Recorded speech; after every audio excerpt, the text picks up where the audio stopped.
मोदी सरकार 3.0 के पहले बजट से बिहार में बहार और आंध्र में आंधी की बात कही जा रही है। कहा जा रहा है कि इन दोनों राज्यों पर वित्त मंत्री निर्मला सीतारमण मेहरबान नजर आई। गठबंधन की मजबूरी हो या सरकार बचानी जरूरी, इस पर अलग से चर्चा की जा सकती है।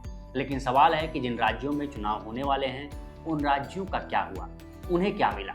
नमस्कार, मैं उपेंद्र कुमार।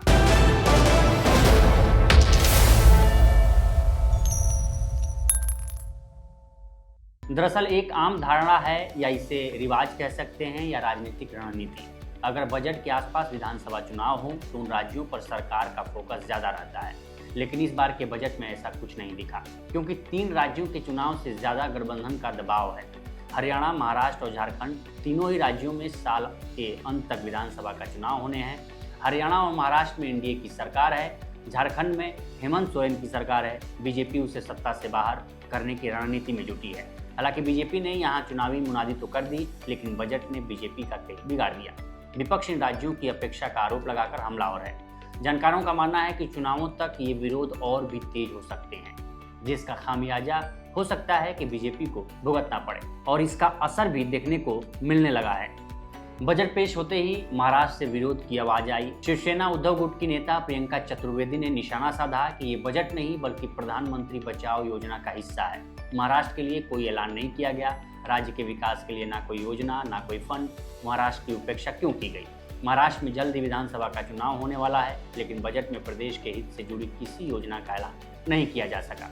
कांग्रेस पार्टी के अध्यक्ष मल्लिकार्जुन खड़गे और सांसद राहुल गांधी ने भी कहा कि ये देश का बजट नहीं है। हालांकि बजट में वित्त मंत्री ने किसानों के लिए कई बड़े ऐलान किए हैं। कृषि और उससे संबंधित क्षेत्रों के लिए 1.52 लाख करोड़ का प्रावधान रखा गया है। 5 राज्यों में किसान क्रेडिट कार्ड जारी करने की बात कही गई है। जाहिर है इन योजनाओं से महाराष्ट्र के किसान भी लाभान्वित होंगे, लेकिन बजट में महाराष्ट्र को उस तरीके से सीधी किसी योजना से नहीं जोड़ा गया है जिस तरह से बिहार और आंध्र प्रदेश को जोड़ा गया है।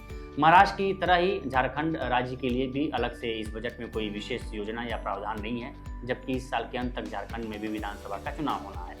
हालांकि पूर्वोदय योजना, जिसे सरकार ने विकास भी विरासत भी नाम दिया है, के तहत जिन 5 राज्यों को शामिल किया गया है उनमें बिहार, ओडिशा, पश्चिम बंगाल, आंध्र प्रदेश के साथ झारखंड भी शामिल है।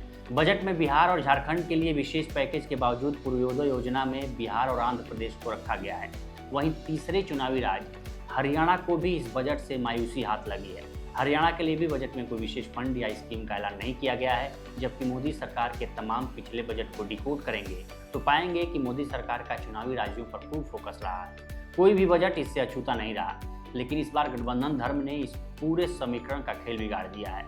ऐसे में जानकारों का मानना है कि गठबंधन धर्म निभाने के चक्कर में बीजेपी को अपने ही शासित राज्यों से सत्ता न गंवानी पड़ जाए, क्योंकि इसका असर चुनावी राज्यों पर जरूर पड़ेगा और इसका लाभ विपक्ष उठाने की भरपूर कोशिश करेगा। इस पर आपकी क्या राय है, हमें कमेंट सेक्शन में जरूर बताएं। फिलहाल इस स्टोरी में इतना ही। बाकी देश दुनिया की तमाम खबरों के लिए बने रहें लोकमत हिंदी के साथ। नमस्कार।